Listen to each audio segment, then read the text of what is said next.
보통 한국 귀신을 대표하는 종류라면 처녀 귀신을 떠올리기 마련입니다.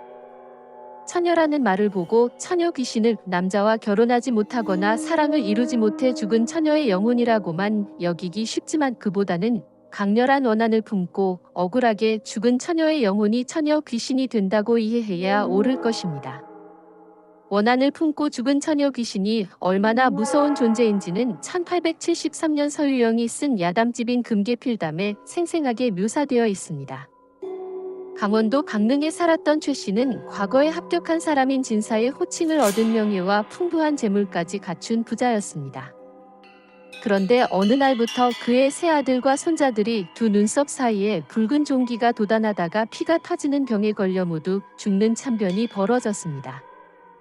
이제 최 씨의 자손 중에서 남은 건 어린 손자 한 명뿐이라서 최 씨의 걱정이 매우 컸습니다.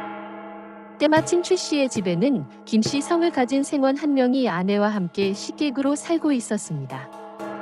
식객이란 옛날 동양에서 부자의 집에 살면서 음식과 잠자리를 얻는 대가로 그 집안 식구들을 도와주는 사람들을 가리키는 말입니다. 여하튼 김생원의 아내는 남편에게 우리가 이 집에 살면서 최진사의 은혜를 입었는데 이제 그가 자손들이 죽어 괴로워하고 있으니 그를 도와줘야 하지 않겠습니까? 라고 말했습니다. 그 말을 듣고 김생원은 나도 알고 있소? 라고 대답했는데 마침 그 모습을 최진사의 종이 보고는 주인에게 알렸고 최진사와 그 아내는 서둘러 김생원에게 달려와 우리의 어린 손자만이라도 제발 구해주십시오 라고 빌었습니다. 처음에 김생원은 나는 의원이 아닙니다 라면서 겸손하게 거절했으나 최진사 부부가 워낙 간절하게 부탁하자 그들이 불쌍해 보여서 마당에 신의 이름을 써놓은 나무 조각인 신주를 모시고 향부를 준비하십시오 라고 말하고는 도사처럼 의관을 갖춰 입고 자기가 직접 향부를 피우며 부적을 태우자 갑자기 허공에서 장군신 한 명이 나타나더니 김생원 앞에 엎드렸습니다.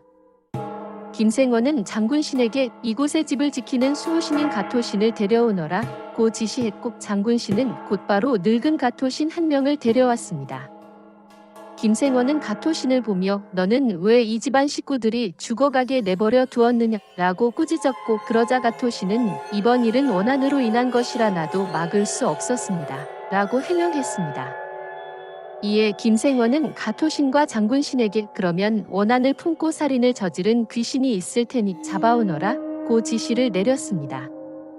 그 말을 듣고 가토신과 장군신은 집안의 창고로 들어갔는데 갑자기 창고 안에서 소름이 끼치는 음침한 울음소리가 들려왔습니다.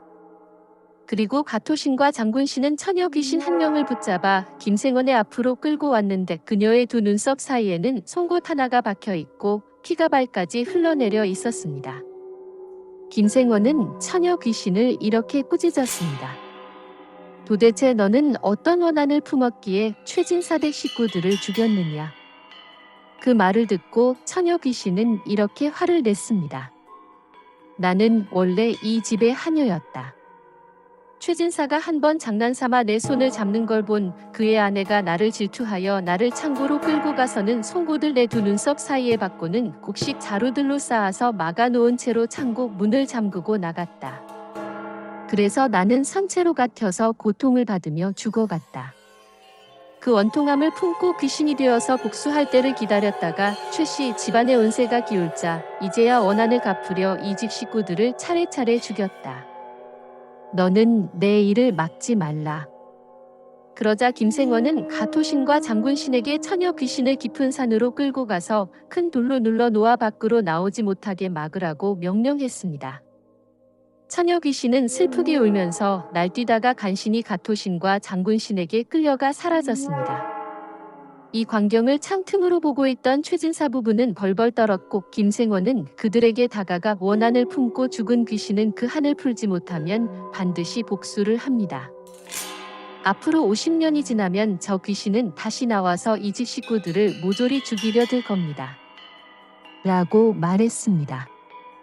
다음 날 최진사 부부가 창고를 열어보고 곡식 자루들을 헤쳐보자 정말로 두 눈썹 사이에 송곳을 박은 채로 피를 땅까지 흘리며 죽어있는 하녀의 시체가 발견되었습니다.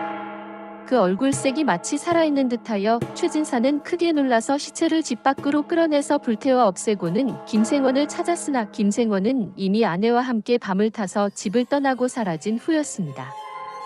처녀 귀신한테 보복을 당할까봐 미리 도망친 것이었습니다. 원한을 품고 죽은 처녀 귀신의 힘이 얼마나 무서웠으면 뛰어난 도인인 김생원마저 그 귀신을 50년밖에 가두지 못한다고 했을까요?